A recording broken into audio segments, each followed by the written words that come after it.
So, hello again, Julia. Um, as always, it's nice to see you again. So, this is session three.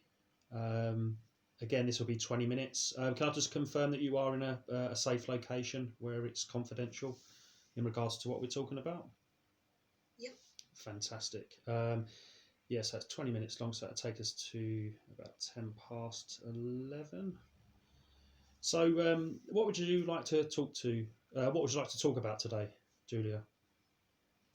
I don't know really. Yeah, I've just I don't know. I'm just feeling a bit sort of all over the place. I'm feeling a bit. I think probably same as last week. A bit overwhelmed with everything. Um, Trying to keep up with everything. Um, I finally spoke to my parents the other night because I realised I hadn't actually seen or spoken to them since Boxing Day. Um, and yeah, it was quite nice to speak to my dad and everything. I had terrible signal that day though, so um, when I was on the phone to a friend as well, and she said I sounded like a Dalek. That's how bad the signal was because it was. So yeah, I was trying. That was a bit frustrating when I was trying to talk to my dad. But yeah, he seems to be okay. Um, I spoke to my mum that evening, and she was talking about the fact that she's just in a lot of pain now.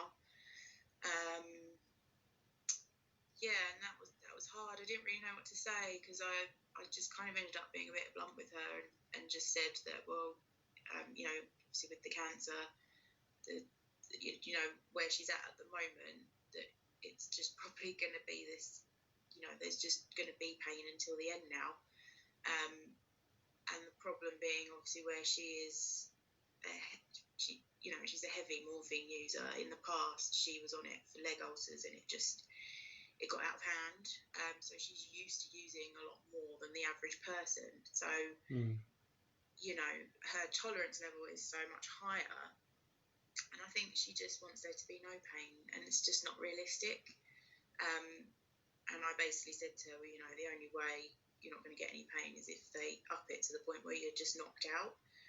And the fact that she's probably still got a couple of months left, and they'll only do that, whack it up that high when she's probably only got about a week left. Surprisingly, she just sort of listened and took it quite well, actually, because I was expecting her to, but yeah, so I don't know, it's a bit rubbish, really.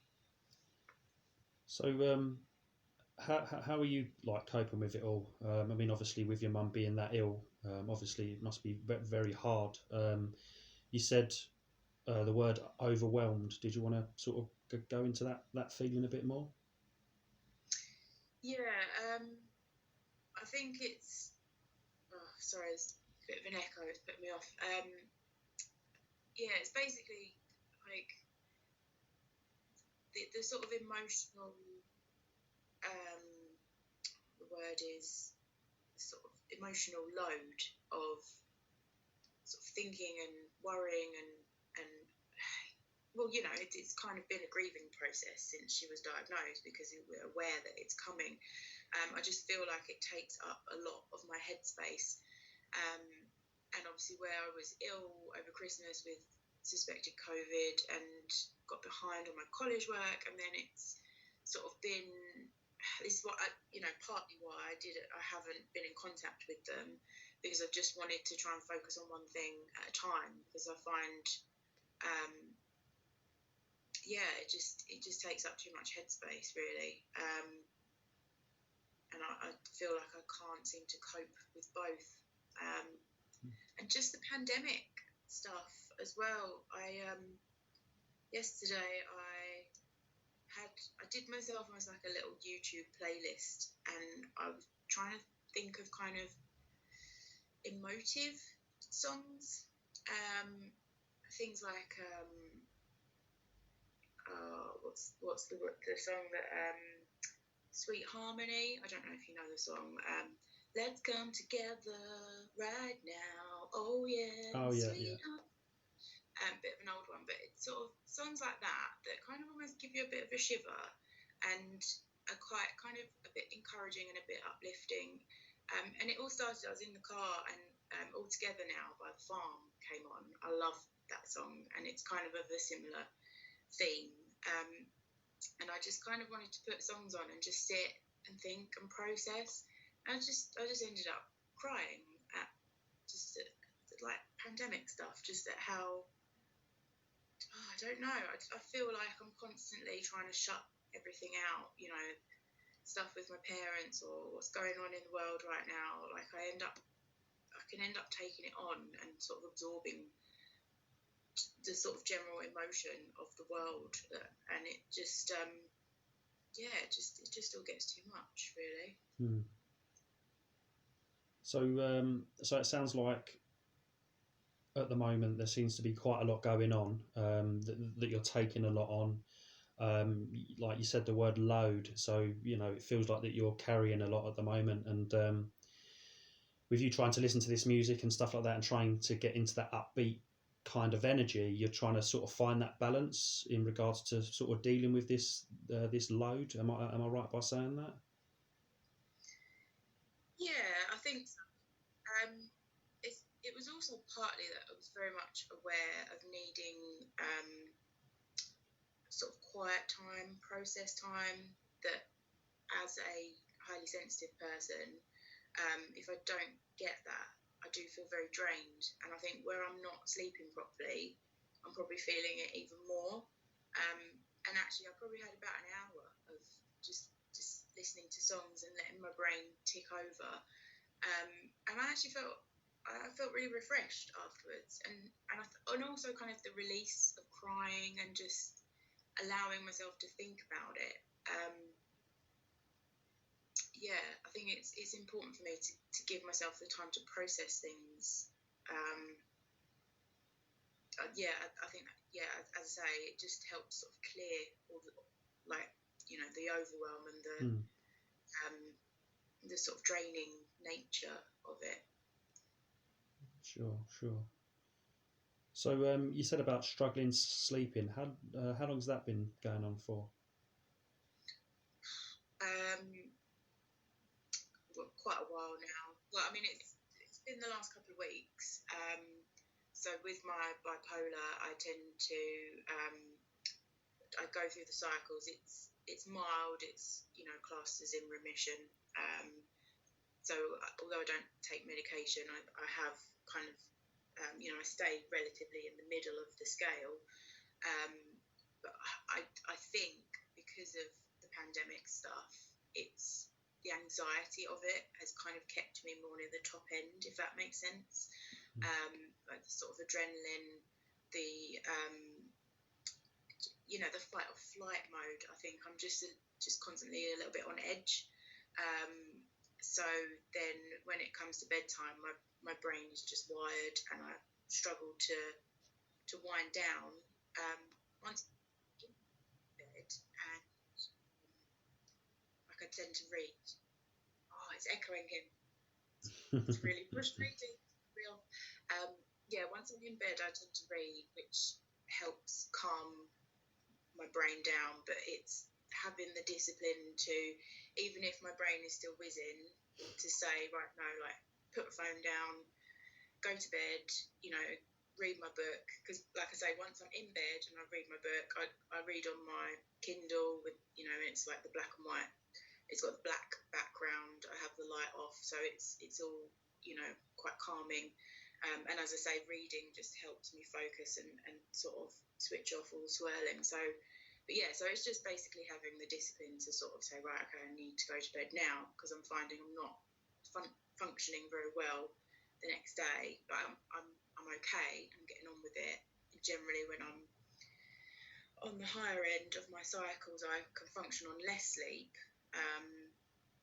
So 5 or 6 hours, but I've been getting about 4 or 5. So it's just that little bit less where I'm then struggling to sort of get on with stuff. I might end up going back to bed after I've dropped my boy off at school, having a little nap, which then makes me feel guilty because I feel like, well, I'm not actually being productive, and there's, it all goes round in a circle then because there's stuff to do, but I'm not doing it because I'm too tired, and then and it all goes round again. So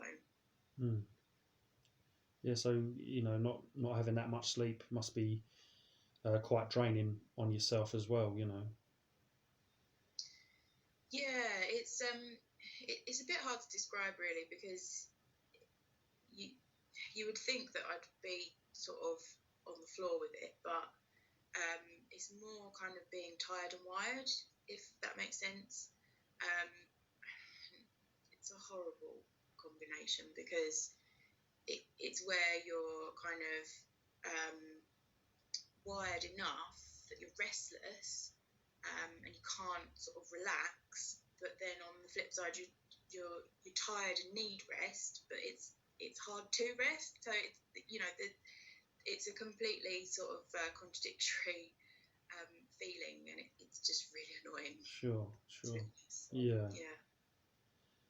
Um, yeah, you said about anxiety. I know you've mentioned anxiety before. Would you like to go into that a bit more? How does it feel when you're in this state of anxiety? What's the feelings that, that sort of come up?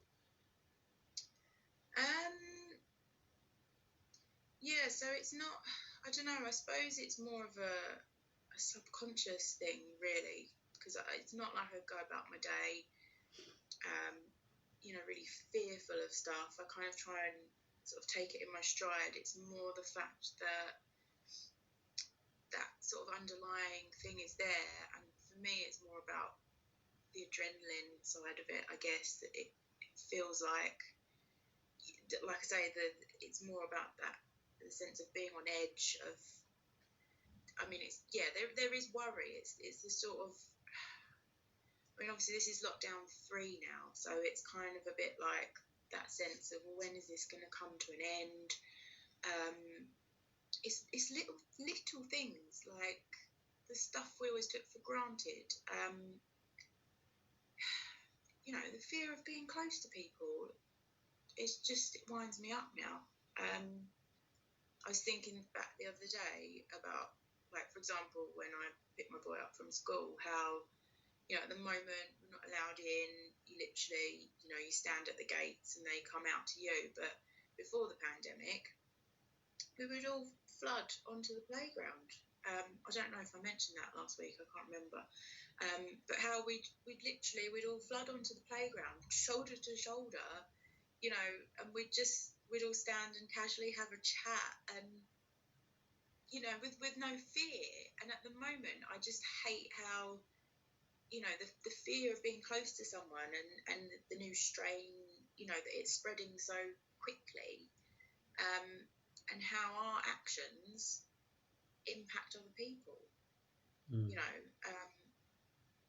Because we can wear our masks and we can social distance, but it only takes, I've tried, I've sort of come away of trying to accept I can't control what everyone else does, so I have to just accept that if I'm doing my bit, that's the best I can do.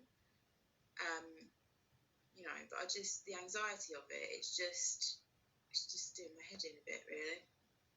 So this anxiety is like predominantly to do with the COVID situation. There's like. Yeah, I would say so. I mean, I never used to get anxiety. I was always quite confident and quite, always used to take the stance that, what's the point of being fearful because you just wouldn't do anything? Like when people say they're scared of getting on a plane, well, you can't let fear stop you. So it's just, these days, it's just a case of kind of knowing it's there in the background and trying to manage it, really.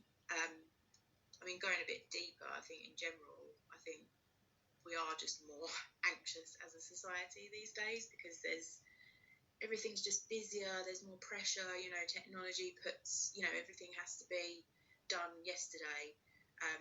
We used to write letters. We didn't have telephones even. It was like, just to write a letter to someone, you'd wait like a week or something. Everything was so much slower, I think. I think the pace we live our lives now, and just all sorts of things. So I'm not surprised that I do have it. It's I don't know. I waffled on now. I've forgotten what the original question was. That's all right. No, it's just to do with the anxiety. Is it predominantly to do with the COVID situation? But just to let you know, Julia, we've got just under 5 minutes left of the session. Um, so yeah, so far we've spoke about obviously your mum being ill, and you feeling your feelings of having that load and feeling quite overwhelmed presently, the anxiety coming from the COVID situation, and you struggling with sleep as well, which has been going on for the past couple of weeks. How your head's been really busy at night. Also, you trying to find that sort of happy balance, listening to your music and trying to get into that upbeat sort of energy. Is that right by me saying that? Yeah. Yeah. So, Perfect. Well, yeah. Okay, Julia. We'll end the session there. It was very, very nice to see you again. I do have an opening next week for the same time, if that's convenient for yourself. yeah, that worked for me. Yeah, fantastic. Okay then, I will see you next week then. Okay, thank you very much. Cheers. Whew.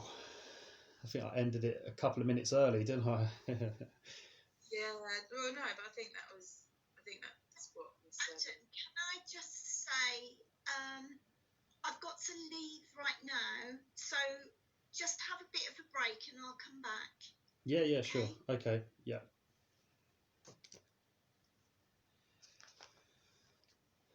Oh, bloody hell. I felt nervous as well. I was thinking, like, now Jill's knowing all my secrets. But yeah, you're right by saying you sort of forget that she's there after a while. But at first, I was like absolutely crapping myself. But once you get in the flow, it's all right. It's all right. But so, who had Jill in? Was it you, Julia, that had Jill here last week? That was monitoring your. Yeah, she observed me. Oh, okay. Yeah. Have you been observed yet, Sarah? Yeah, I think I was a week before. Oh, okay. Oh, yeah, of course. Yeah, that's right. Yeah. Yeah. Okay. Oh well. Yeah. Nervous. So, but yeah. So she said she's going to come straight back, right? Or do we just carry on? Yeah, she said take a little break. Oh, okay. Yeah, I don't know if that means like we just talk amongst ourselves or